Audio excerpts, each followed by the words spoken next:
Engineer আমাদের BNP জাতীয় নির্বাহী কমিটির আইটি বিষয়ক সহ সম্পাদক সাইদ সাহেব এখানে উপস্থিত রয়েছেন। আরও আমাদের আমরা এসেছি।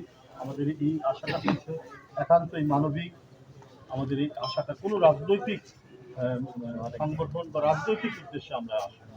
এটা ভারপ্রাপ্ত চেয়ারম্যানের তার যে মানবিক এবং মানবতার পক্ষে তার যে কাজ, সেটারই আমরা বার্তা নিয়ে এবং আমি বলে গেছি আমাদের নেতৃবৃন্দকে, স্থানীয় নেতৃবৃন্দ, জেলা এবং থানাকে, তারা যেন প্রতি সময়ে এই পরিবারের খেয়াল রাখেন, তাদের পাশে দাঁড়ান, তাদের যে কোনো সুখ দুঃখে তারা যেন তাদের নিত্যদিনের সাথী পান। এটাই আমি তাদের সবার সামনে বলে দিচ্ছি। আমরা একটা এখনও আমাদের গণতন্ত্রের পথে হাঁটা এবং আমরা হাঁটছি এবং গণতন্ত্রের যে পূর্ণাঙ্গ বাস্তবায়ন, গণতন্ত্রের যে পূর্ণাঙ্গ কী বলে সৌধ নির্মাণ এখনও বহু চক্রান্ত ষড়যন্ত্রের মধ্যে দিয়ে আমাদেরকে আমাদের ভারপ্রাপ্ত চেয়ারম্যান এবং আমাদের যে মূল প্রেরণার কেন্দ্র দেশনেত্রী বেগম খালেদা জিয়া বিএনপি চেয়ারপারসন, তার উপর এক ভয়াবহ নিপীড়ন নির্যাতন 16 বছর ব্যাপী আমাদের তৃণমূল থেকে একেবারে ওয়ার্ড থানা থেকে শুরু করে জাতীয় পর্যায়ে পর্যন্ত এখানে এই এলাকাতেই হতো। কত গুম আছে, কত বিচার বহির্ভূত হত্যা আছে, আর মামলার তো শেষ না।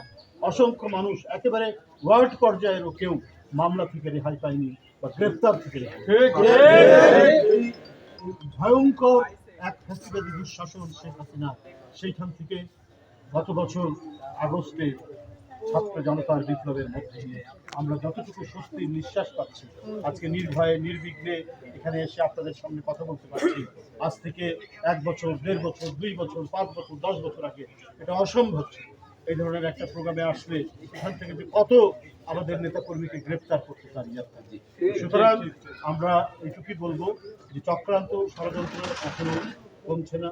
পার্শ্ববর্তী দেশ তারা যখনই দেখেছে ডক্টর ইউনূস সাহেব এবং তারেক রহমান সাহেবের বৈঠকে এখন আমাদের ভারপ্রাপ্ত চেয়ারম্যান তারেক রহমানের নামে অসংখ্য উৎসাহ